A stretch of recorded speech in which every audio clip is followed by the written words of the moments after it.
What is going on, guys? JD from New York here. Thank you so much for tuning back into the channel. November 2nd, 2016. Tonight we're talking NXT and Lucha Underground. We are 2 weeks away from Aztec Warfare, and we are 3 weeks away from NXT TakeOver Toronto during Survivor Series weekend, man. It's going to be a great couple of weeks. We're getting closer to the big events. I'm looking forward to Aztec Warfare, man. I really am. I'm looking forward to seeing Matanza get in there and defend his Lucha Underground Championship, man. That's the one thing I'm looking forward to. And then obviously we have NXT TakeOver Toronto. We got the rematch with Shinsuke Nakamura and Samoa Joe, plus the finals of the Dusty Rhodes Memorial Tag Team Classic, and a bunch more, man. You got Ty Dillinger and Bobby Roode. It's going to be great shows. Going to be a great couple weeks if you are a fan of professional wrestling. If you guys want to check out my Monday Night Raw review and my SmackDown review, man, complete polar opposites of one another, man. Raw was fucking terrible.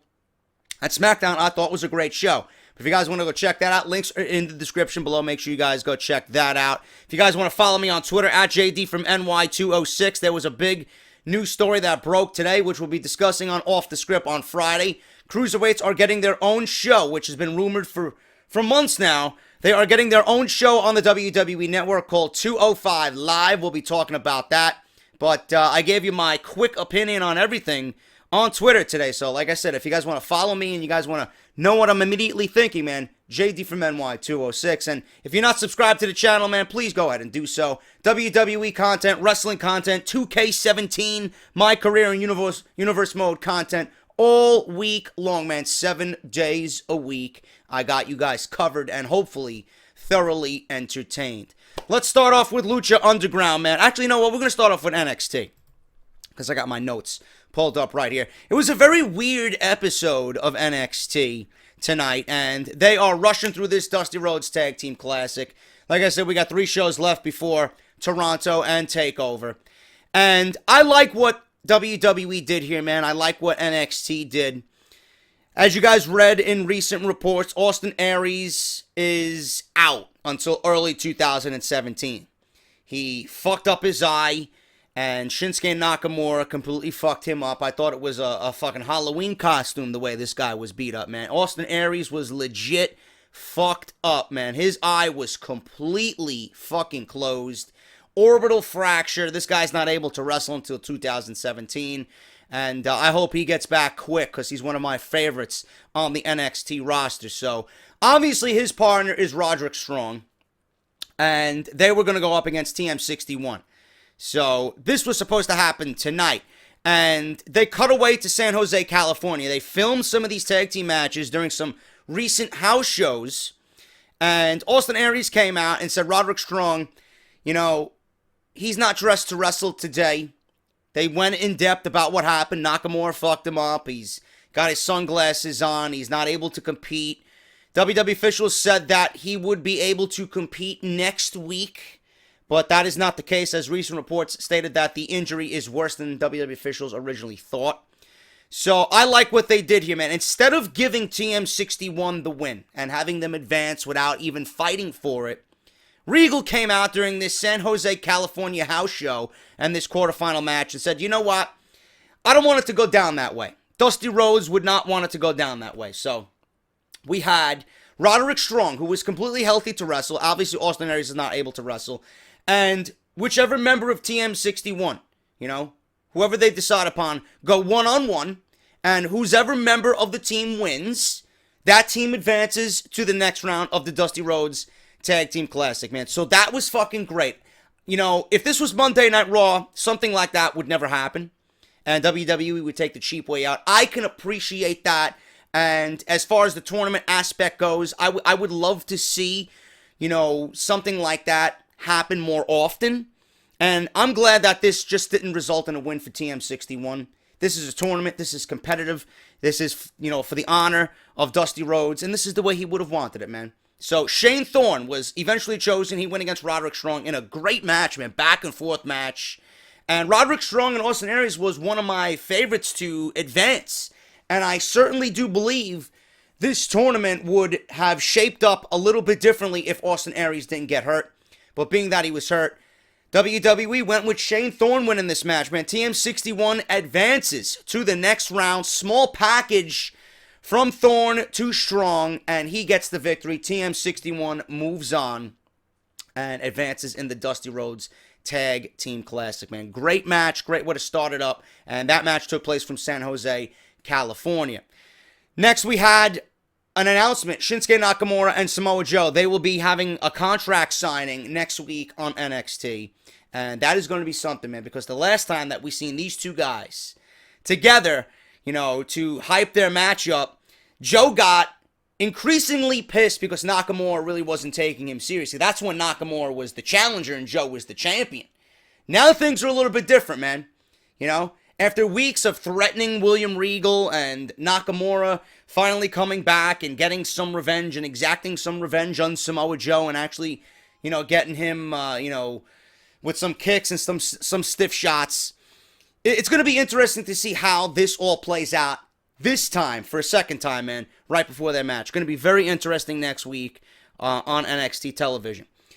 Another match that we had for this match was this show, I should say, is very tag team heavy. Quarterfinals match. You got Gargano and Ciampa versus The Revival. This was one of the matches I was looking forward to the most, man. I would have loved to see this match in the NXT arena at Full Sail. I thought this was legit going to happen. Obviously a non-title match. And this match, just like we thought about the first match with Aries and Strong versus TM61, we didn't think that was going to happen. And that eventually came down to Thorne and Strong. This match went the complete opposite. You got Gargano and Ciampa in the ring, ready to go, and the Revival comes out, and Scott Dawson comes out on crutches, saying that he's got a devastating knee injury, that the officials in the back don't want to let him fight, he's not medically cleared to go, and they dropped out. It's like they didn't even fucking care. They dropped out. They said, listen, we want to win this tag team classic. We're the tag team champions. We're the best team in the world. But physically, we're not ready to go. So Scott Dawson says he's not medically cleared. And by default, Gargano and Ciampa advance in the Dusty Rhodes Tag Team Classic without even putting a hand on the Revival. Now, this was disappointing to me because I was very much looking forward to this match. I thought the match that these two teams had at TakeOver Brooklyn 2 was fucking fantastic. Probably the match of the night on that night. But the fact that we didn't get this match makes me think, and I know the results of the next match for Gargano and Ciampa. I actually know what the finals are for TakeOver Toronto, so fuck me, I read the spoilers, because I wanted to know, man. I really wanted to know. And being that I missed last week's show, and I didn't do a review last week for you guys right here on the channel, I was interested to know what happened, and I kind of let myself go, and I read the spoilers. But being that I know what the spoilers are, I'm not going to let you guys know what they are, because I don't do that here. I really hope that at least within the next month, whether it's on NXT television or at Toronto TakeOver, that we do see this rematch. I think the fans deserve to see this rematch. I think Gargano and Ciampa deserve a rematch, especially after what happened at Brooklyn. I thought they were going to do it there. And then the Revival gets their cheap shots in and take out Gargano, because remember with the Cruiserweight Classic, they played up his knee injury. That's why he lost to TJ Perkins. So I'm hoping that within the next month, whether it's on NXT television or TakeOver, that we see these two teams go one-on-one. I would love to see Gargano and Ciampa just fucking tear the house down with the Revival again and take the tag team titles, man. I would love to see that. I thought it was going to happen in Brooklyn, but it did not happen. On this night, we didn't get any match. Gargano and Ciampa advance. They are going up against the Authors of Pain. And the Authors of Pain were in action tonight as well. They went up against Rich Swann and No Way Jose. This match went about 8 minutes, and if I was to say something about this match, it really played up the quickness of Rich Swann, and it played up the power of No Way Jose. Rich Swann was the quickness, ducking and diving, moving out of the way quickly. You got the two guys, the Authors of Pain, the two giants, the two brothers, obviously, who are monstrous, big powerhouses, big powerhouse moves. and Rich Swann trying to evade them the best he can with his quickness, because that's his biggest quality, his biggest trait is his quickness.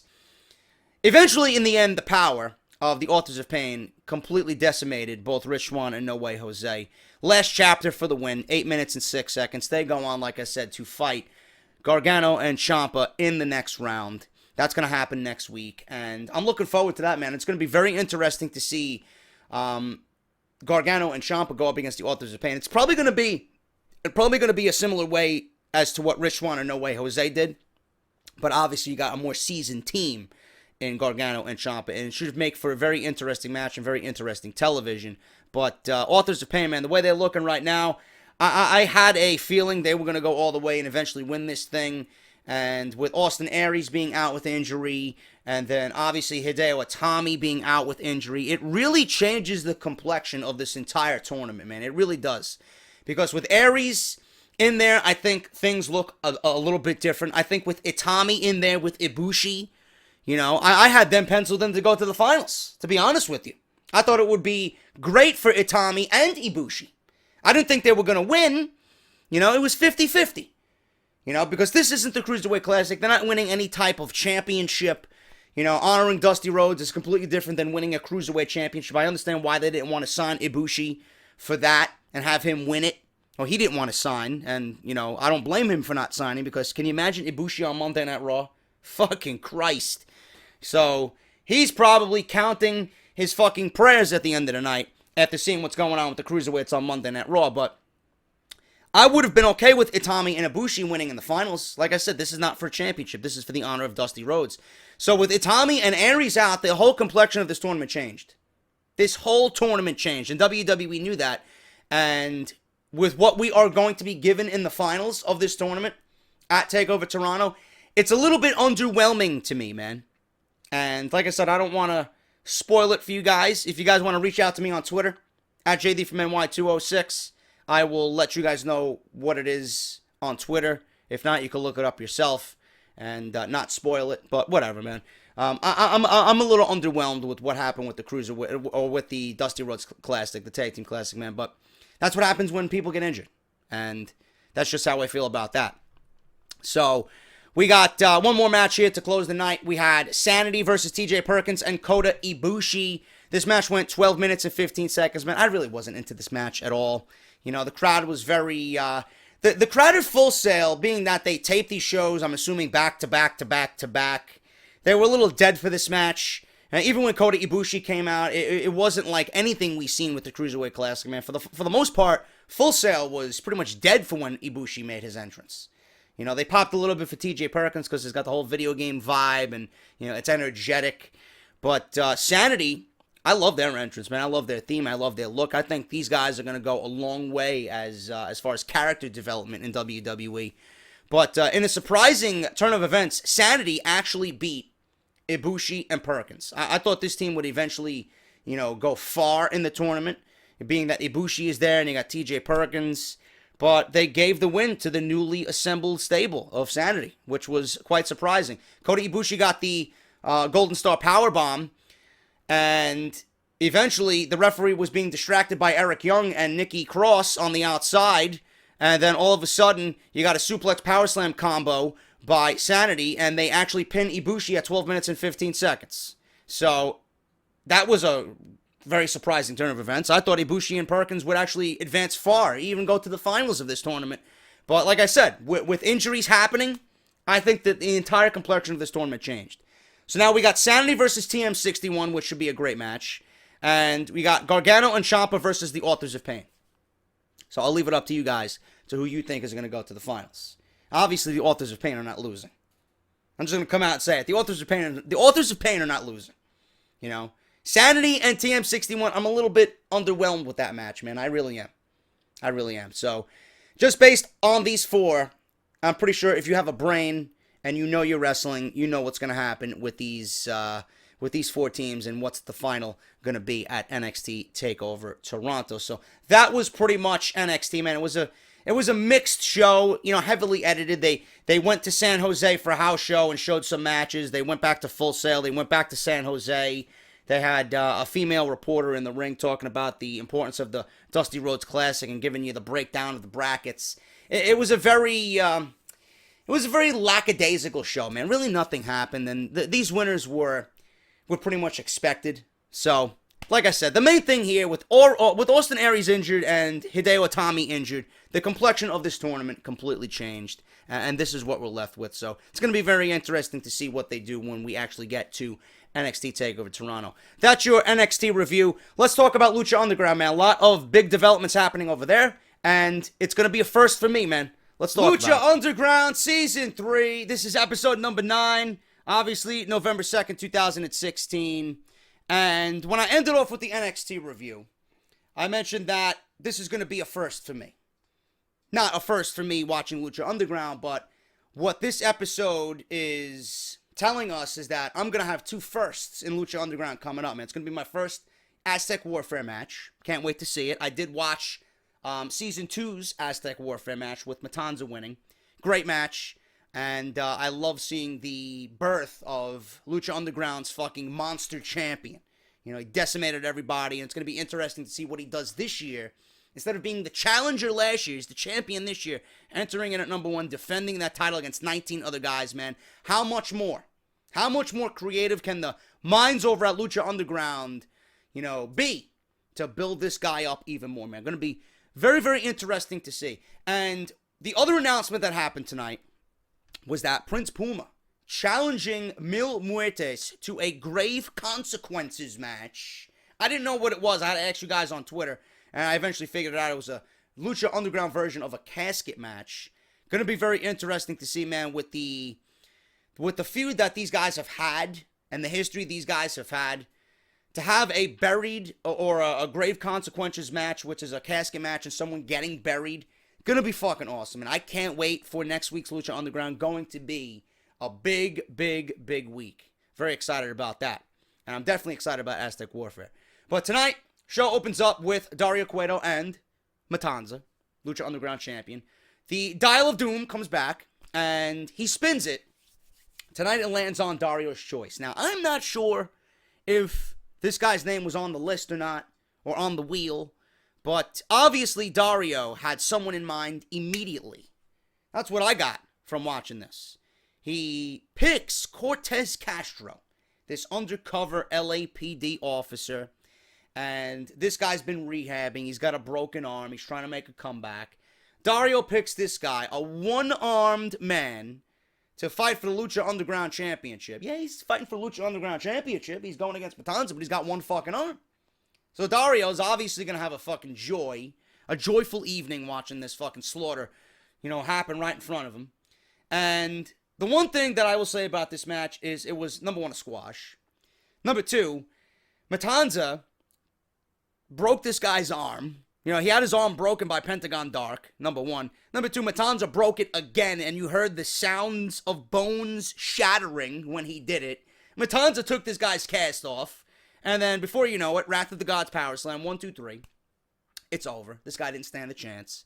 And then to add insult to injury, Dario Cueto gets in the ring and says, you know, rest up. You know, rest up and get plenty of rest, you undercovers. Come back as soon as you can to the temple.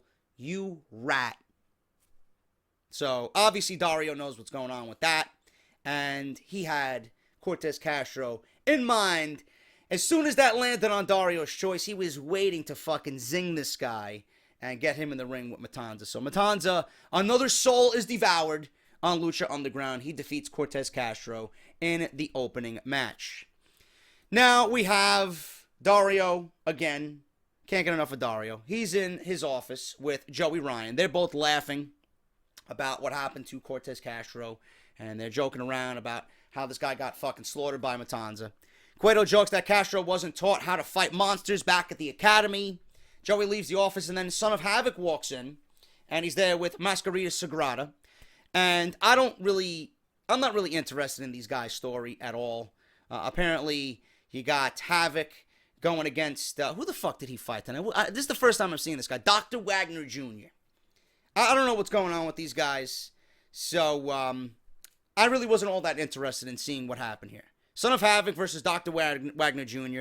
If Son of Havoc or Wagner Jr. wins. They get to pick the stipulation against, or for a match with Mascarita Sagrada and Famous B, I believe his name is. I don't know who these individuals are. Like I said, this is my first, in my first season of Lucha Underground. So some of these characters I'm still trying to get to know, and I'm trying to figure out who they are and what they've been doing. So if you guys want to help me out in the comments, please do. But I really didn't care about this match, man. The one thing that I did notice here, Son of Havoc did a beautiful shooting star press, man. Picture perfect poetry in motion. He defeats Dr. Wagner by pinfall. Havoc gets on the mic after the match and asks Sagrada what kind of stipulation he wants for his match against Famous B next week. Sagrada whispers into Havoc's ear saying that he wants a Believer's Backlash match, which pretty much is a concept where the audience gets involved. They bring anything to the arena. Any weapon in the arena is allowed, and it's going to be a fucking bloodbath from what I heard, man. So if the crowd is going to get involved by bringing weapons, whatever weapons they want to the temple, this is going to get messy, man. So it's going to be very interesting to see. Again, another first for me here on Lucha Underground. So you guys got to fill me in, man. Obviously, I know who Son of Havoc is. Dr. Wagner, I really never seen him. Mascarita Sagrada, I seen him here and there. Famous B, I don't know who the fuck that is. So you guys got to fill me in, being that this is my first season of Lucha Underground. We go to another clip, and another White Rabbit vignette airs. The man in the black top hat and white suit is once again sitting on a stool. He speaks out about his journey and destiny, talks about his tribe in the darkness. The lights are turned on in his room, and two other figures appear. To the right and left of the man is a masked man dressed in all white and black checkered ring attire, and a man with a mohawk sticking out of his mask. The White Rabbit logo appears on the screen with a message: "They will be here soon." Don't know what that means, but we'll see what happens with that. Then the big announcement: Prince Puma and Mil Muertes, they will be in a Grave Consequences match. Actually, Prince Puma asked for this match. He's got the fucking balls to get in the ring on the microphone. I want you in a Grave Consequences match, man. No ifs, ands, or buts. So then, obviously the match is booked. We get Mil Muertes coming out. He obviously accepts, and they begin brawling. Mil Muertes came out in a fucking suit and his mask like he was going to a fucking funeral. And Matt Striker is really amping up, saying that a career will end next week on Lucha Underground. So it's going to be very, very interesting, man. This match, to me, I thought Marty the Moth and Killshot was fucking brutal, which is probably the most brutal match of 2016 so far. This one might come very, very, very close to topping that one, man. Between these two guys and the history that they have and the history that I know of, a Grave Consequences match, gonna be fucking unbelievable, man. I can't wait to see it. Puma and Muertes next week on Lucha Underground. Tonight, a loser will leave Lucha Underground forever. Rey Mysterio and Chavo Guerrero Jr. This was a quintessential Lucha Libre match, man. Chavo Guerrero, I will say this about Chavo Guerrero. I was never a big fan of either man, Rey Mysterio or Chavo Guerrero Jr. Rey Mysterio, I'm warming up a little bit now, being that he's not in WWE. Go figure. But I was never a big fan of Chavo. And there were reports that Chavo was getting ready to come back to WWE and enhance the Cruiserweight division and give them another top-level heel to work with the babyfaces and get the young talent over. And with the outcome of this match, we might certainly see that happen. Chavo Guerrero, if he does come on into the WWE, he needs to play the character that he's played on Lucha Underground, man. He needs to fucking be ruthless. He needs to be aggressive. He needs to fucking lie, cheat, and steal. No pun intended from Eddie Guerrero. I know that was his brother, but he needs to live that gimmick in WWE, man. I think if Chavo Guerrero, current inception, comes on into the WWE and we see this version of Chavo Guerrero, I think the Cruiserweight division will gain a huge addition. I love that, man. And the match that he put on with Rey Mysterio, obviously the guy can still go. Obviously, the guy can still go. He's in great shape. And this was a great main event, man. If you love that old school Lucha Libre style, this was a great fucking match. Obviously, what happened here, it was a little gimmicky towards the middle of the match. You had Chavo Sr. on the outside. And, the stipulation was loser leaves town, loser leaves Lucha Libre, or Lucha Underground, loser leaves the temple. And his father was sitting at ringside, so just like any normal father, he's looking out for his son, right? He takes a steel chair. I'm like, what the fuck's this guy doing? I thought he was going to hit Rey Mysterio. This guy hits his son, Chavo Sr., hits his son with the steel chair, and he pretty much sacrificed him, you know? He beat his son with a steel chair. So, in turn, Chavo wins the match by DQ. He thought he would get one over on Rey Mysterio, and Rey Mysterio was announced the loser, and he would leave Lucha Underground forever. Dario Cueto comes out and says, what the fuck is going on here? What the fuck is going on? He's pointing to the referee, senior official there. I forgot his name. He comes out and says, look, you're disqualifying Rey Mysterio in my main event? You're allowing for a disqualification in the main event of Lucha Underground in the Temple tonight? The fuck is wrong with you? It's like, restart this fucking match. Nobody is walking out of here unless we have a fucking definitive winner. Anything goes. So Dario Cueto says, and he screams, ring the bell. So the match restarts. So right as the bell rings, you got Chavo Sr. rushing at Rey with the steel chair. He trips up Chavo Sr. He trips up Chavo Guerrero Jr.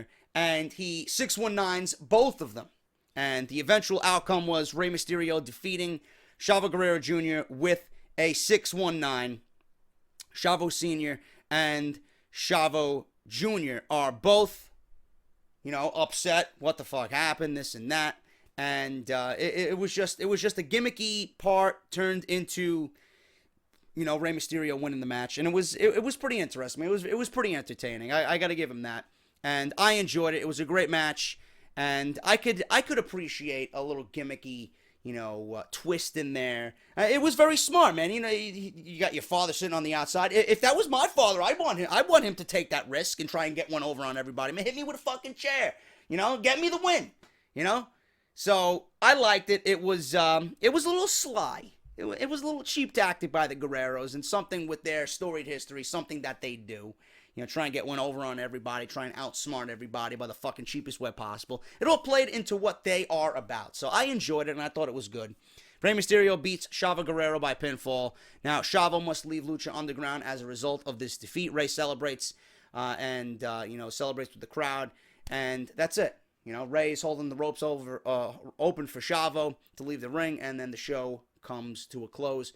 Maybe with the reports that WWE's looking to bring back Chavo Guerrero Jr. Maybe he does end up in WWE and performs with the Cruiserweights on the new show 205 Live. So it's going to be interesting to see. This was his exit from Lucha Underground, man. And that is your Lucha Underground and NXT review, man. If you guys enjoyed it, let me know what you guys think down below. Fill me in on some of those characters I'm not really sure of, guys. I would greatly appreciate it. It helps me out because I read all the comments. Next week, we got the Grave Consequences, Mil Muertes, and Prince Puma. We got the 2 matches for the Dusty Rhodes Classic. And then, obviously, after that, we got Aztec Warfare. And then NXT is going to continue building towards NXT TakeOver Toronto. It's going to be a very interesting week for both NXT and Lucha Underground. I'm excited. And good things to come on Wednesday night, man. So let me know what you guys are thinking down below. Follow me on Twitter at JD from NY206. And if you enjoyed the video, hit that thumbs up. And I'll see you guys on Friday for Off The Script. Until then, I'm JD, and I'll see you guys later, man.